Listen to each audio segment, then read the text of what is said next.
आज हमारे पास एक लेडी पेशेंट आई जिन्होंने कंट्रासेप्टिव इम्प्लांट 2 साल पहले लगवाया था। तो इस कंट्रासेप्टिव इम्प्लांट को अब रिमूव करना है।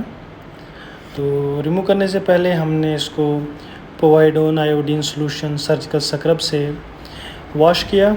वॉश करने के बाद एक बार सैनिटाइज़ किया। सैनिटाइज़ करने के बाद फिर हमने इसको वॉश किया था, मतलब मल्टीपल क्लीनिंग प्रोसेस की थी। इसको मल्टीपल क्लीनिंग की थी सर्जिकल स्क्रब से। जो सर्जिकल स्क्रब है वो उसकी जो कंपोजिशन रहती है पोवाइडोन आयोडीन की 7.5% वेट बाय वॉल्यूम, और जो बहुत ही ज़्यादा इफ़ेक्टिव रहता है बैक्टीरियासाइडल, फंगीसाइडल, वायरसाइडल। तो क्लीन करने के बाद फिर हमने इसको बिटाडीन से एक बार साफ़ कर दिया था। सबसे पहले सर्जिकल स्क्रब से इसको साफ़ किया। सर्जिकल स्क्रब से वॉश करने के बाद सैनिटाइज़ किया। सैनिटाइज़ करने के बाद फिर पोवाइडोन आयोडीन से इसको वॉश किया। वॉश करने के बाद फिर लोकल एनेस्थीसिया दिया इसको।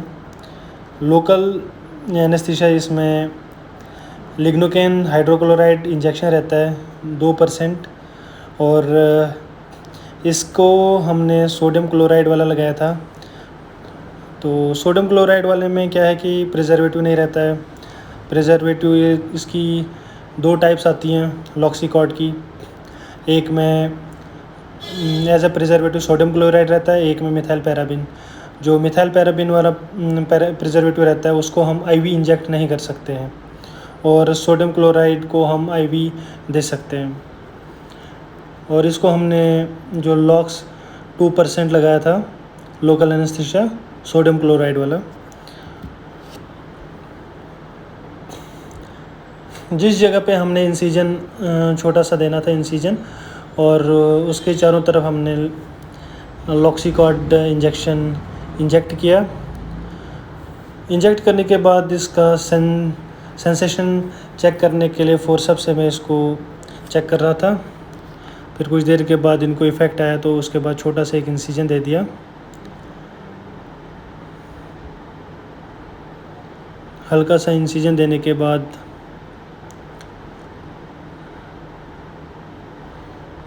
इसको चेक कर रहा था मैं,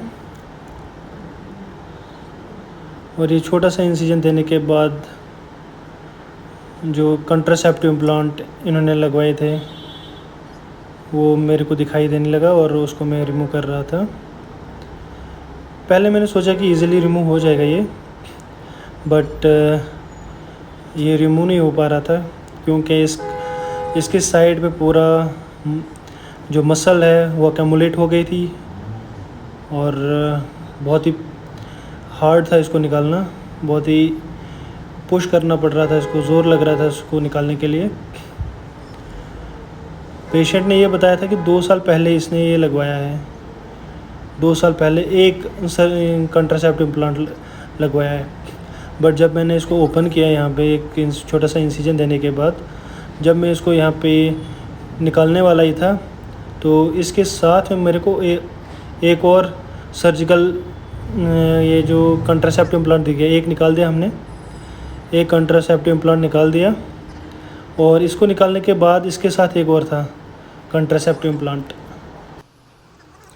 तो इसके साथ में ये एनएस का एक ड्रॉप बाय ड्रॉप मेरा असिस्टेंस इसके ऊपर डाल रहा था, क्योंकि ये क्लियरली विजिबल नहीं हो रहा था। साथ में हल्की सी ब्लीडिंग भी हो रही थी, तो ये इसके ऊपर ड्रॉप बाय ड्रॉप एनएस डाल रहा था, जिससे थोड़ा सा क्लियर विजिबल हो रहा था। इसके जो दूसरा वाला कंट्रासेप्टिव इम्प्लांट है, इसके साथ बहुत ही ज़्यादा मसल की एक्यूमुलेशन हो गई थी, और फिर काफ़ी ट्राई करने के बाद उसको भी रिमूव कर दिया। ये हैं दोनों कंट्रासेप्टिव इम्प्लांट्स। रिमूव करने के बाद अच्छे से इसको फिर से क्लीन किया था हमने। वॉश करने के बाद फिर इसको स्टिचेस दे रहे थे, और इसको काफ़ी टाइम लग गया था इसको रिमूव करने में, क्योंकि पेशेंट ने कहा कि एक ही कंट्रासेप्टिव इम्प्लांट लगाया गया है। तो जब हमने इसको इंसिजन किया, इंसिजन करने के बाद एक हमने रिमूव किया, तो उसके साथ दूसरा भी इम्प्लांट हमने देखा तो उसको भी रिमूव कर दिया। तो जो हमने लोकल एनेस्थीसिया इनको लगाया था उसकी जो क्वांटिटी थी वो बहुत कम हमने इनको लगाई थी, और उसका इफ़ेक्ट भी थोड़ी देर तक ही रहता है। तो जब हम स्टिचेस दे रहे थे पेशेंट को तो इनको हल्का सा धीरे धीरे पेन भी महसूस होने लगा था, बट पेशेंट ने थोड़ा सा पेशेंस रखे, फिर हमने इनको स्टिचेस दे दी। हाँ, तो कंट्रासेप्टिव इम्प्लांट क्या रहता है, ये प्रेगनेंसी को कंट्रोल करने के लिए कंट्रासेप्टिव इम्प्लांट लगाया जाता है। तो जो ये कंट्रासेप्टिव इम्प्लांट्स रहते हैं ये धीरे धीरे बहुत ही स्लोली ड्रग रिलीज़ करते हैं अंडर द स्किन, और जो ओवुलेशन को प्रिवेंट करते हैं। और कंट्रासेप्टिव इम्प्लांट का जो इफ़ेक्ट रहता है बहुत ही ज़्यादा देर तक इफ़ेक्ट रहता है उसका, कंट्रासेप्टिव इम्प्लांट्स का। और अगर बात करें हम इसकी थेराप्यूटिक विंडो की, जो सर्जिकल इम्प्लांट लगाया जाता है इसका पीक थेराप्यूटिक इफ़ेक्ट कब आता है वो बाद में हम बात करेंगे।